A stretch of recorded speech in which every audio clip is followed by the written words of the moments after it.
Hi everyone, Paul here. I wanted to show you something really neat that I think you might enjoy. This is a small little fountain pen that I picked up in a lot from eBay that I'm hoping that I'll be able to restore soon. It's in good shape overall, but it has an interesting problem that fountain pen restoration people come across every now and then that I'd like to show you and tell you about. You'll notice that the lever bar here, you probably recognize that from my video and other videos. You'll notice that alongside the barrel, alongside the lever, the hole is somewhat distorted. It swells out in the middle and on both sides, and the barrel is somewhat distorted. There's a kind of a lump there. Let me show you what caused that. Now, I've already disassembled the pen, but I can show you the basic elements involved. The lever is held in place by a metal ring, a little spring steel ring, and that ring fits into a little groove that's cut on the inside of the barrel. If you look on the inside there, you'll see a little line. That's a groove into which the metal spring fits, and that holds the lever in place. It's a really simple mechanism. It's very effective.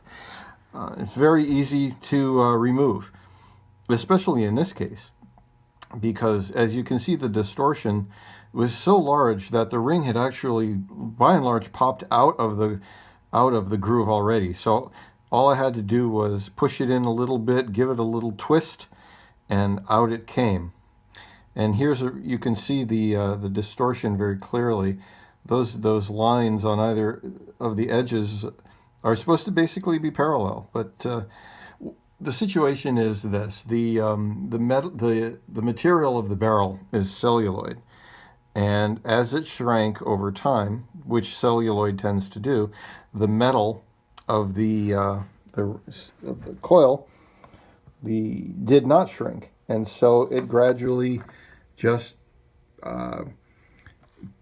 had a dual effect of, as the celluloid shrank and got weaker and the spring metal did not weaken and pushed outward and gradually created this bulge. Now, unfortunately, there's not a lot I can do to fix the bulge. It's a cosmetic problem. It's not a functional problem. The heat required to soften celluloid to the point of being able to make it malleable into shape is also really perilously close to the temperature at which the celluloid will flat out melt or even catch fire. And that's not something I want to do. So this is a very inexpensive pen, and I'm going to probably leave it as is, and maybe, depending on the condition of the spring, I may fashion a new one that's slightly larger so that it will fit inside the groove, or I may be able to bend this one to adjust so that it'll be able to fit in the groove without sticking out. The other components of the pen are in a combination of good shape and bad shape. The sack actually is pliable. It's soft, but as you can see here, there is some beginning of erosion. It looks like that some more flexing and use over time is going to cause it to crack and break, so I'm probably going to replace it. The bigger problem, however, is the feed is broken. As you can see, the nice ring of plastic that should be going all the way around has cracked and is broken. So it's a very, very small feed compared to other pens I have. So none of the spare part pens that I have in my small collection are suitable as replacements. So I'm going to have to go in search of a replacement, and I don't know if I'll be able to find one. But if I can,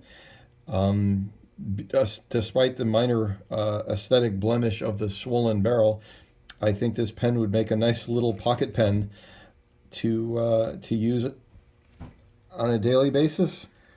So that's a neat little problem that I thought you'd be interested in learning a little bit about. This is the first pen in my collection that has this, so I wanted to show it off. And that's all for now. Thanks.